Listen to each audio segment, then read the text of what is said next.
Singh GS academy and NCERT solution में आप सभी का स्वागत है। दोस्तों, अपने इकोनॉमिक्स के लेसन मनी एंड क्रेडिट के बाकी बचे हुए पोर्शन को आज हम लोग कवर करने वाले हैं। इसका एक वीडियो पहले ही चैनल पे पोस्ट हो चुका है। अगर आपने उसे नहीं देखा है तो आप चैनल के प्लेलिस्ट के क्लास 10th वाले प्लेलिस्ट में जाएं और वहां से इस वीडियो को पहले देख लें ताकि आगे की चीज़ें आपको आसानी से समझ में आ सकें। तो दोस्तों, इसके बाकी पोर्शन को कवर करने के लिए उससे पहले हम चलते हैं। इसके जो कवर हमने किया था पार्ट 1 में, पहले वीडियो में जो हमने चीज़ें देखी थी, हम उसे एक बार फिर से रिवाइज कर लेते हैं और फिर हम आगे बढ़ते हैं। तो दोस्तों, इसमें जो हमारा पहला टॉपिक था, वो हमारा पहला टॉपिक ये था कि व्हाट इज मनी। पहले हम जान लेते हैं कि हमें पढ़ना क्या है। एक बार फिर से मनी एंड क्रेडिट में हम मुद्रा और साख के बारे में पढ़ रहे हैं कि मुद्रा क्या होती है, साख क्या होता है, पैसे का क्या यूज है, पैसों का वर्तमान समय में क्या उपयोगिता है, हम उसको यूज किन किन जगहों पे करते हैं, कहाँ से हमें लोन प्राप्त होता है, बैंक कैसे कार्य करते हैं। ऐसे ही कुछ महत्वपूर्ण टॉपिक हमें इसमें पढ़ने हैं और कुछ बातें पहले इसके पार्ट 1 में बातें की जा चुकी हैं, उस पर कुछ बातों की चर्चा हम उस पर कर चुके हैं। तो अगर आपने वो नहीं देखा हो तो एक बार जरूर जाकर उसे देख लें। तो चलते हैं हम अपने पहले टॉपिक की ओर कि व्हाट इज मनी, पैसा क्या है, मुद्रा क्या है। तो दोस्तों, मुद्रा एक ऐसी मानक होती है जिसके जरिए हम खरीद बिक्री के कार्य को पूरा करते हैं। हमें कुछ खरीदना होता है तो हम किसी को पैसे देते हैं या फिर हम उसके द्वारा सामान को प्राप्त करने के लिए हम उसे ऑर्डर देते हैं। कभी कभार हम अपने क्रेडिट का प्रयोग करते हैं कि हमारा कुछ उधार दे करके या फिर हमें कुछ बाकी के शर्तों पे कि तुम इतने तारीख के बाद लौटा देना। विभिन्न तरह की चीजों के द्वारा हम अपना व्यापार या लेन देन का कार्य कर लेते हैं। तो मुद्रा उसमें से सबसे प्रचलित इकाई है जिसमें आप सामान को दे करके तुरंत चीजों को प्राप्त कर लेते हैं। इससे दूसरे टॉपिक में ये देखा गया कि मुद्रा एक मीडियम ऑफ एक्सचेंज के रूप में, मनी एक मीडियम ऑफ एक्सचेंज के रूप में, कि आप वस्तुओं को प्राप्त करते हैं पैसे दे करके। लेन देन के कार्यक्रम के रूप में एक माध्यम क्या है, मुद्रा है कि आपने सामान दिया, बदले में उसने आपको सामान देता है। अगर कोई तो बदले में आप उसे पैसे देते हैं, पैसे के बदले वो आपको सामान देता है। तो इस तरह से जो मुद्रा है एक एक्सचेंज के मानक के रूप में कार्य करती है। लेन देन के लिए एक बीच में एक इंटरमीडिएट गुड्स का रूप में काम करती है कि भैया आपको कुछ सामान लेना है तो पहले पैसे पे करिए। यदि आप एज शॉपकीपर देखते हैं तो पहले आप पैसे लेते हैं फिर कोई वस्तु देते हैं। तो इस तरह से लेन देन के साधन के रूप में मुद्रा हमारी प्रमुख भूमिका निभाती है। लेकिन जब मुद्रा नहीं थी तो उस समय की क्या सिचुएशन थी? जब पैसे नहीं हुआ करते थे, पैसों का अस्तित्व नहीं था, करेंसी नहीं होती थी, तो उस समय की क्या सिचुएशन रही थी? तो दोस्तों, जब पैसे नहीं हुआ करते थे तो उस समय की जो लेन देन की प्रक्रिया थी उसे बार्टर सिस्टम कहा जाता था, वस्तु विनिमय प्रणाली। मतलब क्या कि आप अपना सामान दूसरे वाले व्यक्ति को दीजिए जो आपके सामने खड़ा है और उसकी जो चीज है आप उससे बदल लीजिए अपनी वस्तु से। तो आप दोनों की जरूरतें क्या हो जाएंगी, आपस में एक दूसरे की वस्तुओं को बदल करके पूरी हो जाएंगी। तो इस व्यवस्था को बार्टर सिस्टम या वस्तु विनिमय प्रणाली कहा जाता है। तो अब हम आते हैं अपने तीसरे टॉपिक पे और वो हमारा टॉपिक है डबल कोइंसिडेंस ऑफ वांट। दोहरी जरूरतों का इत्तेफाक या दोहरा इत्तेफाक हमारी जरूरतों को लेकर के। इसका क्या मतलब हुआ? डबल कोइंसिडेंस, दोहरा संयोग ऑफ वांट, हमारी जरूरतों का। इसका मतलब क्या हुआ? तो हम इसमें उसी बार्टर सिस्टम की कमी के बारे में पढ़ते हैं जो हमें अभी पहले बताई गई। हमने बताया कि बार्टर सिस्टम ये होता है कि सामने वाला व्यक्ति आपकी वस्तु को ले लेगा और आप उसकी वस्तु को खुद ले लेंगे और दोनों का लेन देन का काम पूरा हो जाएगा। इस बात को समझने के लिए मैंने एक उदाहरण दिया था। उदाहरण ये है कि यदि आपके पास जूते हैं, आप जूते बेचने वाले हैं, आप जूते के व्यापारी हैं और सामने वाला कोई व्यक्ति है, कोई किसान आपके पास पहुंचता है, उसके पास गेहूं है और उस किसान को जूते चाहिए और आपको गेहूं चाहिए। तो किसान जब आपके पास पहुंचेगा तो एक गट्ठर 1 किलो 2 किलो जितना हुआ वो आपको गेहूं दिखाएगा, गेहूं आपको देगा, उसके बदले आप उसे जूते दे देंगे। तो आप दोनों का व्यापार पूरा हो गया। तो यहाँ पे किसी भी तरह की दिक्कत नहीं है। लेकिन दिक्कत तब होगी जब किसान गेहूं लेकर पहुंचे और आपसे जूतों की मांग करे और आप ये बोल दें कि हमें गेहूं तो चाहिए, हमें गेहूं की जरूरत नहीं है। तब वो किसान क्या करेगा? अपना गेहूं लेकर के अब उस जूते के व्यापारी के पास जाएगा जिसको गेहूं की आवश्यकता हो और उसके पास जूते हों ताकि वो किसान की जरूरत पूरी कर सके। तो यहाँ पे अब उस किसान की जरूरत को पूरा करने के लिए सामने वाले की भी जरूरत का सिमिलर होना जरूरी है। तो इसे ही दोहरा संयोग कहा जाता है कि किसान को यदि जूते चाहिए तो उसे ऐसे आदमी को ढूंढना पड़ेगा जो जूते रखा हो लेकिन उसे जरूरत गेहूं की हो। तो दोनों की जब जरूरतें आपस में सिमिलर होंगी तब जाके व्यापार पूरा हो पाएगा। तो इसे ही डबल कोइंसिडेंस ऑफ वांट कहते हैं, जरूरतों का दोहरा संयोग, कि दोनों लोग की जरूरत जब आपस में मैच करेगी तब जाके व्यापार हो पाएगा। अब आते हैं हम अपने, तो हाँ इसमें ये इंपॉर्टेंट है कि पैसे इसमें क्या भूमिका निभाते हैं। डबल कोइंसिडेंस ऑफ वांट तो हो गया कि हमारी कमी क्या थी, बार्टर सिस्टम की। पैसों की बात करें, अगर मनी की बात करें, तो मनी इसमें महत्वपूर्ण भूमिका निभाती है और वह इस सीरीज को ही हटा देती है, इस बीच के काम को ही हटा देती है कि अब हमें किसी ऐसे व्यक्ति को नहीं ढूंढना है जिससे हमारी जरूरतें मेल खाती हों, बल्कि हमें सिर्फ उस इंसान को ढूंढना है जिसके पास हमारी जरूरत का सामान हो। उसके पास हम जाएंगे, डायरेक्ट पैसे देंगे और सामान ले लेंगे। अब हमें अपना सामान लेकर नहीं जाना है, झोला में कुछ लेकर के गेहूं चावल नहीं जाना है कि इसके बदले मुझे दे दीजिए। आपको जिससे जो सामान चाहिए, भले वो उसकी जरूरतें कुछ और हो, जैसे वो कार लेना चाहता हो, लेकिन आप पैसा लेके जा रहे हैं सामान खरीदने, तो आपको मना नहीं करेगा। वो उसकी डिजायर्स है, उसके शौक है कि वो कार खरीदना चाहता है, बल्कि वो आपसे कार की मांग नहीं करेगा कि मुझे कार दो तब मैं जूता दूंगा। ऐसी कोई सीन नहीं। आप पैसा देंगे, पैसे के बदले वो आपको सामान दे देगा। अब उस पैसे को प्राप्त करके वो कार वाले दुकान के पास जाएगा और वहां पैसे देके कार वो प्राप्त कर लेगा। मतलब यहाँ पे किसी को एक दूसरे पे निर्भर होने की जरूरत नहीं पड़ती है। आप अपनी जरूरतों की पूर्ति के लिए सीधा पैसे देते हैं और वो आपकी जरूरत की चीज आपको मिल जाती है। तो इस प्रकार हम कह सकते हैं कि मुद्रा इस चीज को, किसको, डबल कोइंसिडेंस ऑफ वांट, लेन देन में संजोग की बात को समाप्त कर देती है कि संजोग से दोनों की जरूरतें मिल गई तो व्यापार हो गया। ऐसी कोई भी बात वहां पर नहीं रह जाती है। आप सामान दीजिए, सॉरी आप पैसे दीजिए, सामान लीजिए, आपकी किसी भी तरह की एक्स्ट्रा जरूरतों का इसमें दिक्कत नहीं होती है कि हमारी जरूरत उनसे मिलेंगी या नहीं मिलेंगी, इसकी कोई जरूरत यहाँ पर नहीं पड़ती है। पैसा देके सीधा सामान ले लेते हैं। अब हम आगे के टॉपिक पे चलते हैं, वो है modern form of money. Modern form of money में हम ये देखेंगे कि आधुनिक रूप में, आधुनिक समय में पैसों के कौन कौन से रूप हमारे पास हैं।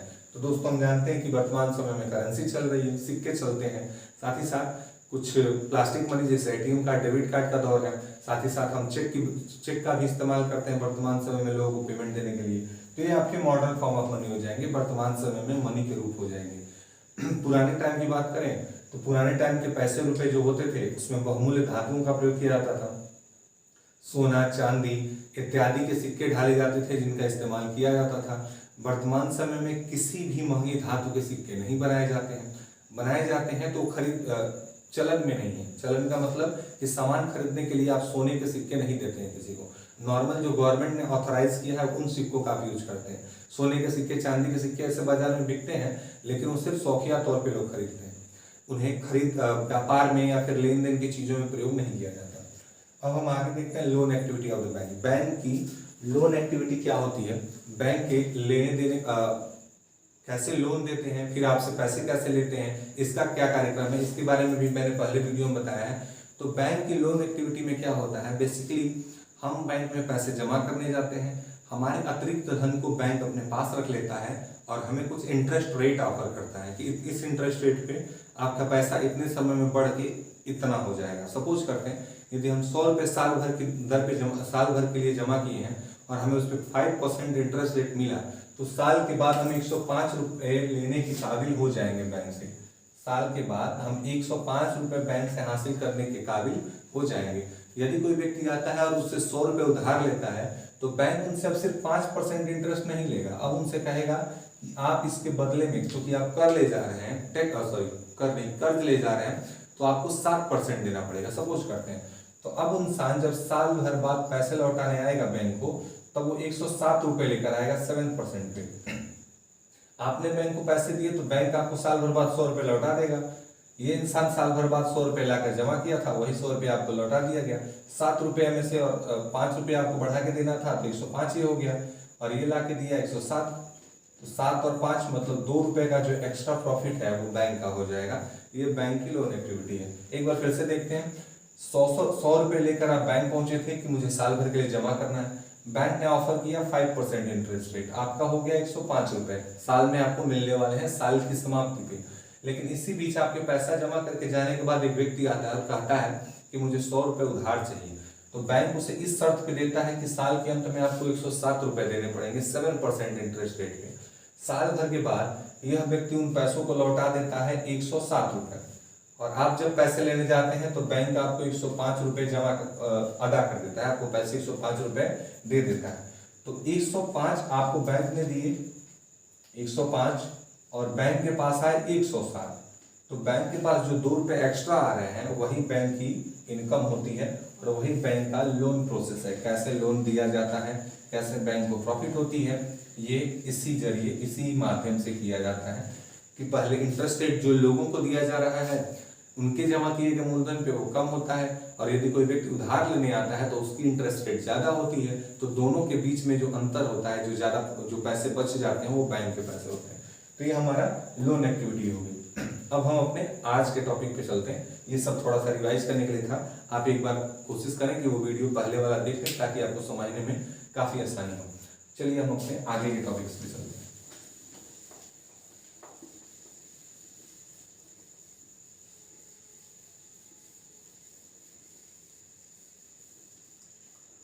दोस्तों हमारा अगला टॉपिक है 2 डिफरेंट क्रेडिट सिचुएशन। दो क्या क्या शर्तें हो सकती हैं ऋण लेने के बाद, ऋण ले लेने के बाद, कर्ज ले लेने के बाद हमारे सामने 2 सिचुएशन हो सकती है। पहला ये सिचुएशन हो सकता है कि या तो हम ग्रोथ करें, प्रॉफिट में रहें, या दूसरा सिचुएशन बनता है कि हमें लॉस हो। दो सिचुएशन हो सकता है। यदि आप कर्ज लिए हैं किसी से तो हो सकता है आप उस कर्ज का उपयोग करके किसी अच्छे मुकाम पर पहुंच जाएं, या फिर ये संभावना हो सकती है कि कर्ज आपको मुसीबत में डाल दे, आप दलदल में धंस जाएं कर्ज के। उदाहरण से समझते हैं कैसे हो सकता है ये। पहला प्रॉफिट के सीन में यदि देखें तो बुक में आपको एक उदाहरण मिलेगा।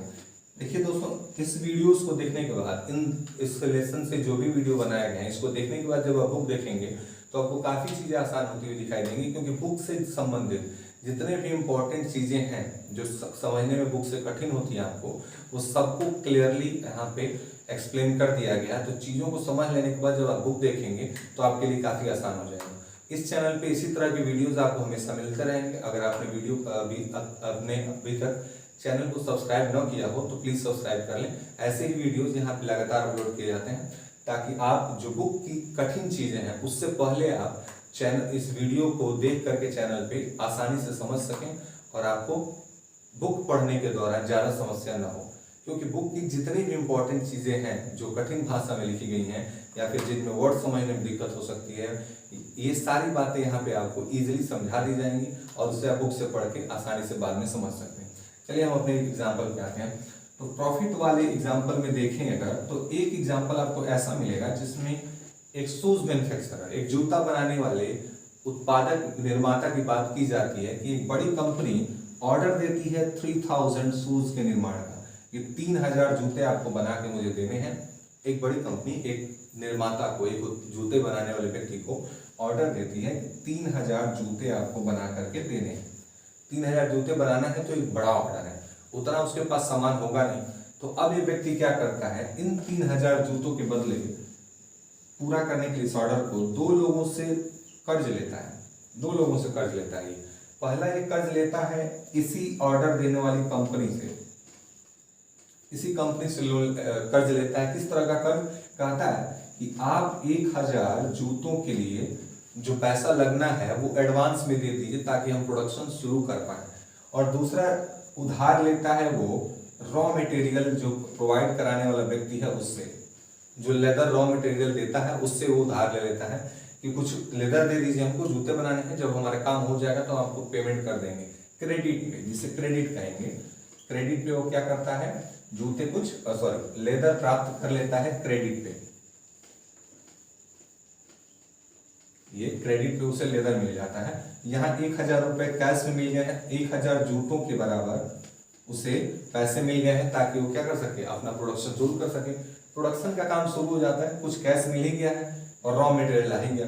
इन दोनों की सहायता से वो प्रोडक्शन करना शुरू करता है और मंथ एंड पे जितने दिन का ऑर्डर होता है वो 3000 जूते बना करके अपना काम पूरा कर लेता है। 3000 जूते जब बनाने का वो काम पूरा कर लेता है तो 1000 का पैसा उसे पहले मिल गया था, बाकी के 2000 का पैसा इसे दे दिया जाता है। इसे पेमेंट कंपनी कर देती है, इससे अच्छा प्रॉफिट होता है। उस पैसे में से इसने जो रॉ मटेरियल के लिए उधार लिया था इनको पैसा चुका देता है और एक बड़ा मुनाफा कमा कर प्रॉफिट वाला एक अच्छा बिजनेसमैन बनता है। लाइफ में उसकी ग्रोथ आती है और उसका जीवन खुशहाल होता है। ठीक है, तो ये पहली सिचुएशन थी जिसमें लाभ होता है। फटाफट एक बार देख लेते हैं। 3000 जूतों का उसे ऑफर मिला था, बनाने के लिए ऑर्डर दिया गया था। इसने क्या किया, सबसे पहले कंपनी से कहा कि 1000 जूते बनाने में जितना पैसा लगने वाला है हम एडवांस दे दीजिए, और रॉ मटेरियल देने वाली कंपनी से उसने उधार में रॉ मटेरियल ले लिया। काम शुरू किया उसने इन पैसों के साथ और इस रॉ मटेरियल के साथ, काम समय से समाप्त हो गया, जूते बन गए। इसने 2000 का जो बकाया पेमेंट था वो भी ले लिया और इनका उधार भी दे दिया, बचा हुआ प्रॉफिट इसका हो गया। तो इसके लाइफ में हमें ग्रोथ दिखाई देती है। तो इससे पता चलता है कि लिया गया लोन आपको लाभ पहुंचा सकता है, केस फर्स्ट में। अब दूसरे में हम ये देखते हैं, दूसरे में हम ये देखते हैं कि एक महिला किसान है जो कि एक बड़े लैंडलॉर्ड से, एक जमींदार से कुछ पैसे उधार लेती है अपनी छोटी सी जमीन पे खेती करने के लिए। सपोज करते हैं हम लोग अपनी भाषा में अपने कैलकुलेशन को इजी रखने के लिए कि वो किसी से बड़े व्यापारी से या किसी बड़े महाजन से 10,000 रुपए तक का कर्ज लेती है एक बार की खेती करने के लिए।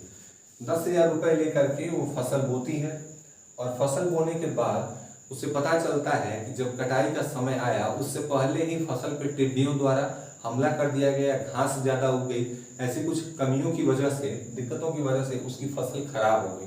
और रही सही फसल से जो उसने पैसे प्राप्त किए वो मात्र 3,000 रुपए थे। इन 3,000 रुपयों में उससे पुरानी जो कर्ज है 10,000 रुपए का, इस कर्जे को चुकाया नहीं जा सकता। 10,000 रुपए बड़ा अमाउंट है, 3,000 का उत्पादन ही हुआ तो इसे चुकाया नहीं जा सकता। तो अब इनके ऊपर इस रुपए का बोझ बना हुआ है, लेकिन ये सिर्फ खेती कर सकती हैं, कि खेती करने वाली महिला है।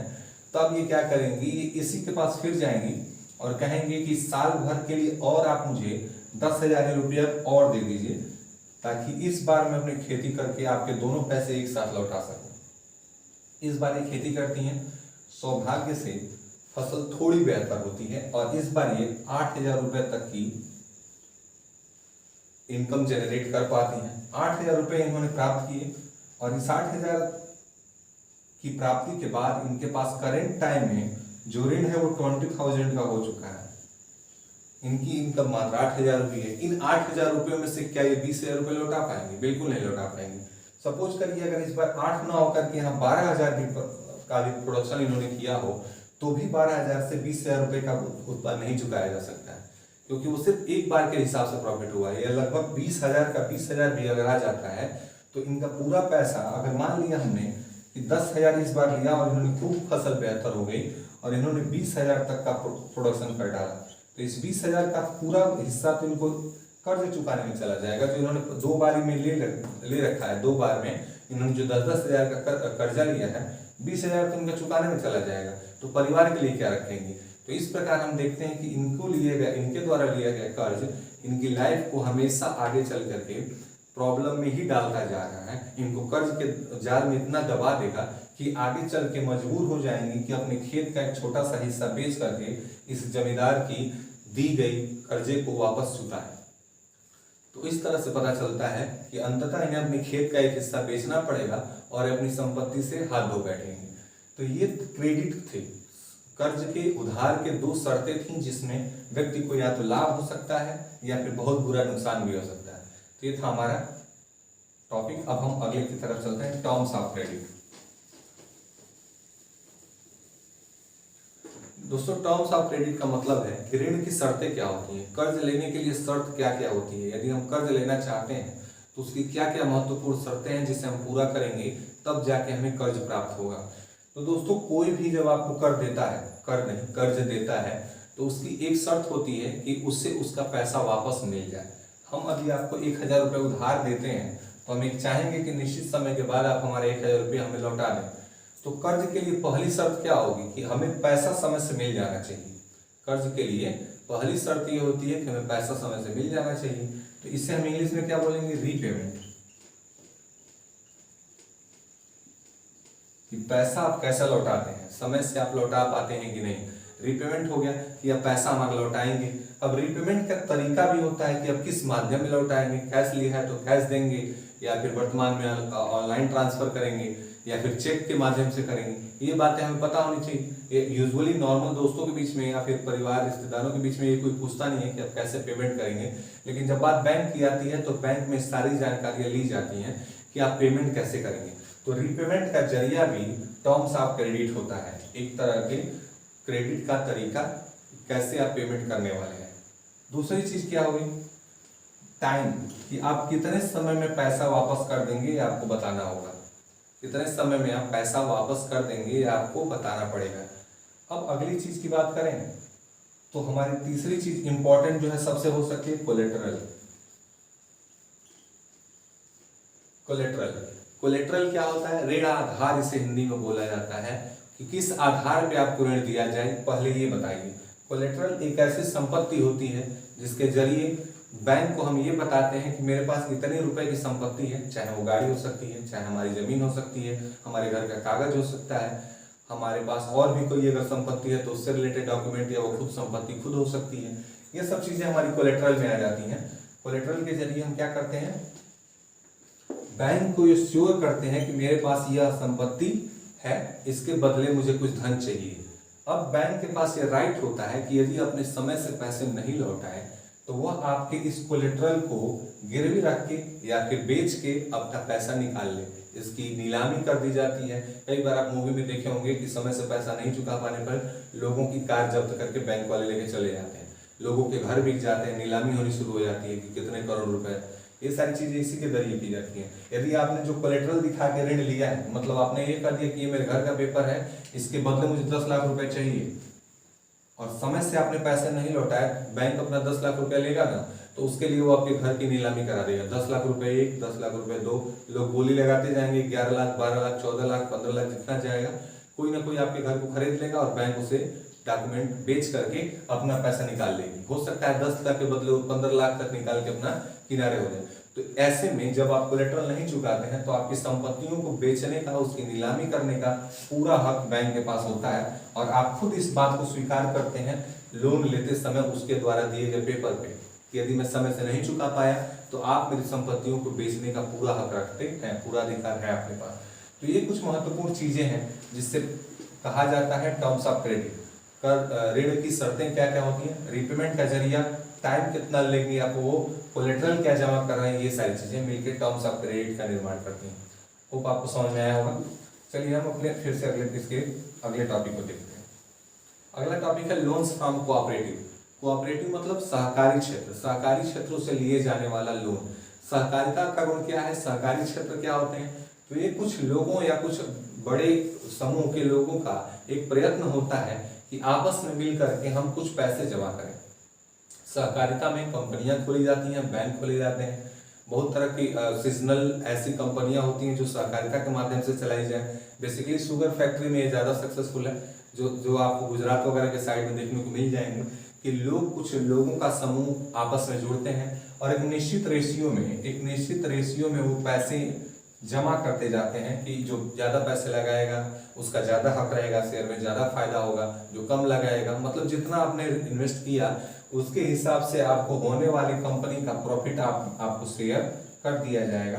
तो ये हमारी होती है कोऑपरेटिव्स। लेकिन ये तो कंपनियों की बात हो गई। अगर लोन लेने की बात की जाए तो कोऑपरेटिव्स एक संस्था हो सकती है जिसमें रहने वाले सारे मेंबर्स निश्चित समय पर उसमें कुछ ना कुछ पैसे जमा करते हों, और जब किसी व्यक्ति को, उनके मेंबर्स में से किसी व्यक्ति को जरूरत पड़े तो उसे कुछ पैसे उसी फंड में से दे दिए जाएं कर्ज के रूप में, और जब उस व्यक्ति का काम पूरा हो जाए तो वो पैसे चुका दे।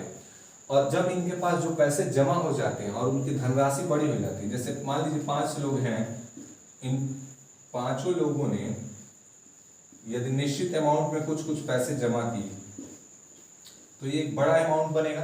यदि लंबे समय तक इन्होंने किया या फिर एक निश्चित टाइम पीरियड में जो भी पैसा बना, अब इस अमाउंट को दिखा करके ये बैंक से लोन ले सकते हैं, और वो लोन बड़ा हो सकता है। ये पैसे दिखा करके बैंक इनको लोन दे देगा कि हमारे पास इतना पैसा है। क्यों दे देगा, क्योंकि ये अपना पहले दिखाएंगे कि टाइम पीरियड क्या है। ये बताएंगे कि हमारे 5 मेंबर हैं, 1 2 3 4 5, और ये प्रति सप्ताह या प्रति माह ये हमारे पास 10-10 हजार रुपए जमा करते हैं। तो 10-10 हजार रुपए यदि ये जमा करेंगे तो मंथ के एंड में 50 हजार रुपए इजिली जमा कर लेते हैं, क्योंकि ऑन पेपर तय है कि हर महीने आपको 10 हजार देना है। तो 50 हजार रुपए की इनके पास फिक्स पूंजी हो गई। ऑब्वियसली ये 2 महीनों में जाकर के 1 लाख हो जाएगी। तो बैंक को ये दिखा सकते हैं कि मेरी हर महीने 50,000 की इनकम है, और 6 महीने बाद आप मुझसे यदि पैसा मांगेंगे तो एक बड़ी रकम आप अगर मुझे उधार दे दें तो मैं उसके साथ 50 छक्के 36 3 लाख रुपए यदि ये चाहें तो लोन ले सकते हैं और कह देंगे कि 6 महीने में हम 3 लाख रुपए जुटा लेते हैं, हम आपका पैसा वापस कर देंगे। तो इस तरह की चीजें देख करके बैंक कोऑपरेटिव्स को लोन दे देता है और अब ये जो 3 लाख रुपए इन्हें बड़े पैमाने पर मिल जाएंगे, 3 लाख रुपए, इससे किसी एक का बड़ा फायदा हो सकता है। 3 लाख रुपए में से 1 लाख रुपए यदि कोई व्यक्ति लोन ले लेगा तो वो अपने लिए कोई नया बिजनेस खोल सकता है, हो सकता है वो पोल्ट्री फार्म खोल ले, हो सकता है वो कृषि के छोटे मोटे उपकरण खरीद ले, हो सकता है कोई छोटी गांव में दुकान खोल ले। मतलब उद्योग के कई सारे धंधे, उद्योग के कई सारे मौके उसको इनके द्वारा लोन मिलने से हो जाएगा। सपोज करिए मैंने बताया कि आपको, एक बार फिर से समझ लीजिए, 5 मेंबर 50,000 रुपए जमा करते हैं पर मंथ। यदि ये 6 महीने तक जमा करेंगे तो 3 लाख रुपए तक जमा कर लेंगे, लेकिन 6 महीने जमा करेंगे तब 3 लाख होंगे। तो ये बैंक के पास जाते हैं और उन्हें बताते हैं कि 6 महीने में हम 3 लाख जमा कर लेते हैं। तो कहता है ठीक है, 6 महीने बाद हमारा पैसा लौटा दीजिएगा, हम आपको अभी 3 लाख दे देते हैं। इन 3 लाख को लेकर के ये किसी एक आदमी की हेल्प कर देते हैं और वो अपना व्यापार कर लेता है और समय आने पर उसमें पैसा लौटा देता है और बैंक, ये लोग जाकर के बैंक को अपना पैसा लौटा देते हैं। तो इस प्रकार से सबका काम चल जाता है और अगली बार फिर से जब लोग पैसा जमा हो जाता है तो फिर किसी और व्यक्ति की मदद कर दी जाती है। तो ये कोऑपरेटिव्स के काम करने का तरीका होता है। ज्यादातर इनमें यदि कंपनियों में लगे हुए हैं तो होने वाले प्रॉफिट को आपस में ऐसे ही एक रेशियो में बांट लेते हैं, जिसने जैसा इन्वेस्टमेंट किया होगा उसको ऐसे पैसे मिल जाते हैं। विभिन्न तरह के कोऑपरेटिव्स ऐसे ही काम करते हैं। चलिए अब हम आगे आते हैं हमारे ऋण के तरीकों पे। ऋण जो होता है, जो कर्ज होता है, वो 2 क्षेत्रों से प्राप्त किया जाता है। हमारा पहला है फॉर्मल सेक्टर, हमारा पहला है सेक्टर इसमें फॉर्मल सेक्टर। फॉर्मल सेक्टर से लिए जाने वाला लोन, फॉर्मल सेक्टर से लिए जाने वाला लोन क्या होता है? तो दोस्तों हम जानते हैं कि भारत में जो बैंकों को कंट्रोल करने वाला बैंक है वो आरबीआई है, reserve bank of India. Reserve bank of India को बैंकों का बैंक कहा जाता है क्योंकि सारे जो कमर्शियल बैंक्स होते हैं वो आरबीआई के लिए काम करते हैं। आरबीआई का एक नियम है कि बैंकों के पास अपनी जमा संपत्ति का एक बड़ा हिस्सा आरबीआई को दे देना पड़ता है ताकि उनकी ऋण देने की क्षमता ज्यादा ना हो जाए, ज्यादा लोगों को ऋण ना दे दें। अब बैंक ऋण क्यों देंगे? क्योंकि उन्हें फायदा होता है। अभी मैंने बताया कि लेंगे 100 रुपया किसी से और उससे साल भर बाद देंगे 105 रुपया, लेकिन अगर कोई यही 100 रुपये उधार मांगने आ गया तो उससे 100 रुपये दे करके 107 रुपये ले लेंगे और अंत में 2 रुपया खुद कमा लेंगे। तो बैंक चाहेगा हमेशा कि ज्यादा से ज्यादा वो लोगों को लोन दे, लेकिन आरबीआई ऐसा नहीं चाहती कि ज्यादा से ज्यादा लोन दे देने से बड़ी दिक्कतें आती हैं, बाजार में महंगाई बढ़ जाती है, मुद्रास्फीति हो जाती है। ये सब चीजें आपको आराम से कभी बताएंगे अगले वीडियो में। तो फिलहाल ये मतलब है इसका कि फॉर्मल सेक्टर के जो बैंक होते हैं, फॉर्मल सेक्टर के अंतर्गत बैंक आते हैं और उन पे कंट्रोल रहता है आरबीआई का और उन्हें अपनी संपत्तियों का एक बड़ा हिस्सा आरबीआई को दे देना होता है। और आरबीआई नियमित तौर पे यह देखती है कि बैंकों के पास कितना पैसा बचा है, उन पैसों में से वो कितना हिस्सा अमीरों को दे रहे हैं लोन के रूप में और कितना उनके द्वारा दिए जा रहे हैं लोन से गरीबों का फायदा हो रहा है। इंटरेस्ट रेट कितना रख रहे हैं, कहीं ज्यादा पैसा कमाने के लिए 8%, 10%, 12%, 20% तक तो लोन नहीं बढ़ा दिए। एक निश्चित संख्या में ही एक लोन का दर रख सकते हैं जितना आरबीआई उन्हें बताया, कहीं उससे ज्यादा तो गरीब लोगों से नहीं वसूल रहे हैं। ये सारी बातों का ध्यान रखने का जिम्मा खुद आरबीआई लेती है और खुद एक एक चीज पर नजर रखती है कि बैंक कैसे काम कर रहा है। तो इस तरह से यह बैंक कभी जो कमर्शियल बैंक चाहे तो भी किसी को ज्यादा रेट पे लोन नहीं दे सकते हैं, तो सस्ते दरों पे लोन यहाँ पे लोगों को मिल जाता है और लोग अपने लिए अच्छे का अवसर काम के उपलब्ध कर लेते हैं। कोई व्यापार कर लेता है, किसी की जरूरत है, यदि घर में शादी हो तो वो उसको पूरा कर लेता है, मतलब जो भी उनकी जरूरतें होती हैं वो लोन लेकर के पूरा कर लेते हैं। लेकिन यदि यह चीजें इनफॉर्मल में होती तो क्या होता? अब इनफॉर्मल सेक्टर वह होता है जहां पे इस तरह के कोई नियम, रूल एंड रेगुलेशन नहीं होते, नियम कानून नहीं होते हैं। यहाँ पे क्या है कि आपको पैसा रखना है एक निश्चित संख्या ताकि आप सबको लोन दे सकें, अमीरों के साथ साथ गरीबों को भी देना है ताकि दोनों पक्षों का भला हो सके। किसी को ज्यादा लोन नहीं देना है, एक निश्चित संख्या में ही आप लोन पास कर सकते हैं। किन किन नियमों के आधार पर लोन देंगे, क्या क्या देख के लोन दिया जाता है, सारी बातें हमने जान ली है। लेकिन इनफॉर्मल में ऐसा कुछ नहीं होता। इनफॉर्मल सेक्टर के अंतर्गत आने वाले लोन कौन से? फॉर्मल सेक्टर के अंतर्गत आपके जो आएंगे वो आपके बैंक हो गए, क्योंकि बैंक हमेशा डॉक्यूमेंट पे काम करेगा, ऋण और शर्तों पे काम करेगा। ऋण देगा तो शर्तों पे देगा, इस समय तक लौटाना है, इतना आपको देना पड़ेगा, इस माध्यम में लौटाइएगा, इतना आपका इंटरेस्ट रेट लगेगा, सारी बातें जान करके ही बैंक लोन देता है। तो इस तरह से हम कह सकते हैं कि ये नियम कानून से चलने वाला ऋण देने वाला इकाई है जो नियम कानून से चलता है। तो ये हमारा पहला हो गया नियम कानून के हिसाब से चलने वाला बैंक। दूसरा हमारा हो जाएगा अभी जो हमने बताया कोऑपरेटिव्स। कोऑपरेटिव्स भी आपको सस्ते दरों पर लोन इशू कर सकते हैं और साथ ही साथ ये नियम कानून पे देंगे कि आप भी कितने समय पे लौटा देते हैं। बैंक हो जाएगा, कोऑपरेटिव हो जाएगा, ऐसी चीजें होती हैं जो हमें नियम कानून के अंतर्गत हमें पैसा दें, वो हमारी आ जाएंगी फॉर्मल सेक्टर में। तो इनफॉर्मल में क्या आएगा? इनफॉर्मल में आप देखेंगे तो यही चीजें थोड़ी सी बदल जाएंगी, वहां पे नियम कानून नहीं होंगे।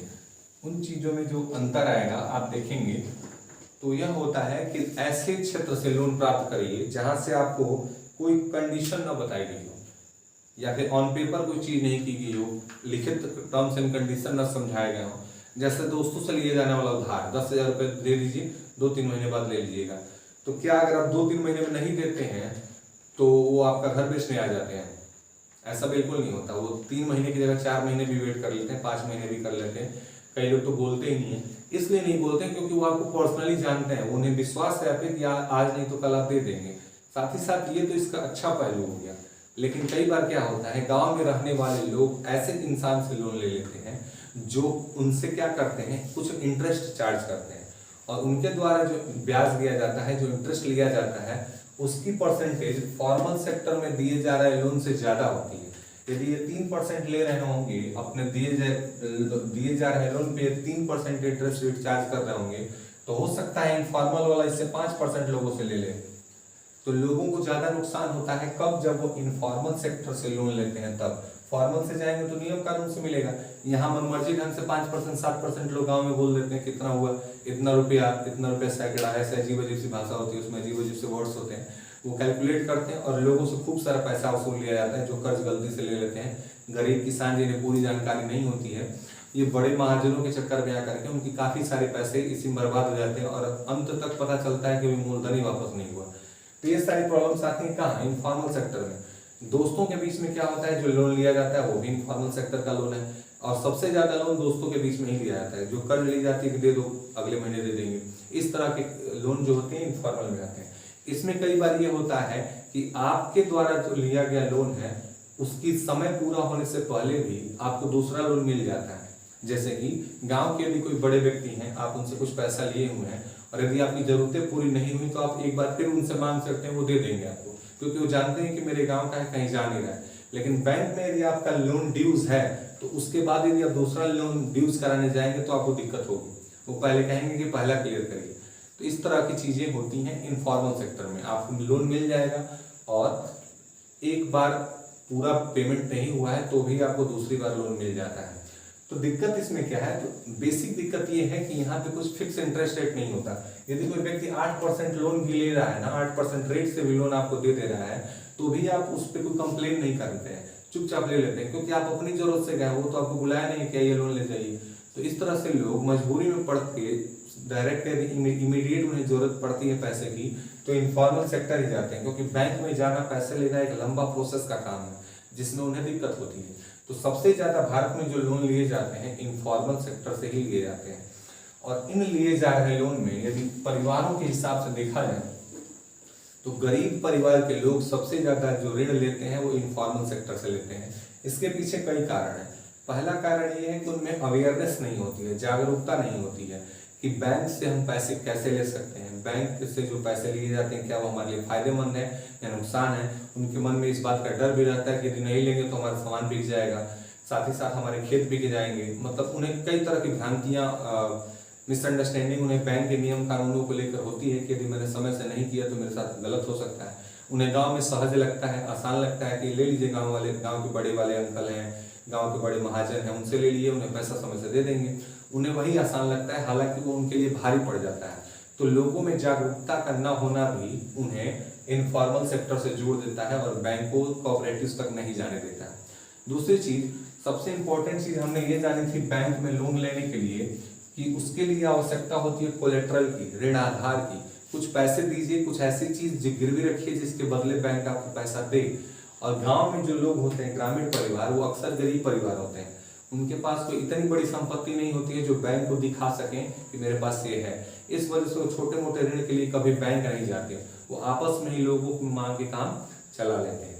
तो ये हमारे कुछ फॉर्मल सेक्टर और इनफॉर्मल सेक्टर से जुड़ी कुछ बातें थी जो हमने देखी। अब गवर्नमेंट को क्या करना चाहिए ऐसे क्षेत्रों में कि जहाँ पे इनफॉर्मल सेक्टर पे ज्यादा लोग डिपेंड हैं, वहाँ पे ग्रामीण बैंकों की स्थापना करनी चाहिए जो कम कोलेटरल लेकर के कम कुछ शर्तों पे अपनी आसान किस्तों पे लोगों को ब्याज दे सकें, सॉरी लोगों को लोन दे सकें कि लोग खेती कर सकें, जो किसान हैं या फिर जो छोटे मोटे व्यापारी हैं उनका भी लाभ हो सके। ज़्यादा से ज़्यादा कोऑपरेटिव्स की संख्या बढ़ाई जाए कि गरीब किसानों को लोन मिल सके। उनके बीच में जागरूकता फैलाई जाए कि वो बैंकों से डरे नहीं, वो बैंक जाकर के अपनी इच्छा की चीज, अपनी इच्छा जितनी उनकी आवश्यकता है उतने का लोन प्राप्त करें और अपने लिए रोजगार के मौके उत्पन्न करें। तो ये सब चीजें हम कर लोगों को ज्यादा सबल बना सकते हैं, उनकी सहायता कर सकते हैं। लास्ट हमारा टॉपिक है सेल्फ हेल्प ग्रुप क्या होता है। दोस्तों जैसे कोऑपरेटिव्स का बताया गया वैसे एक नई चीज सेल्फ हेल्प ग्रुप होती है जिसे स्वयं सहायता समूह भी कहा जाता है। इसमें गांव के ही कुछ लोग मिल करके आपस में नियमित तौर पे पैसे जमा करते हैं। नियमित तौर पे पैसे जमा करते हैं, जैसे कि 50-50 रुपया रोज जमा किया, 25-25 जमा किया, जिसकी जितनी क्षमता हो उन्होंने जमा किया।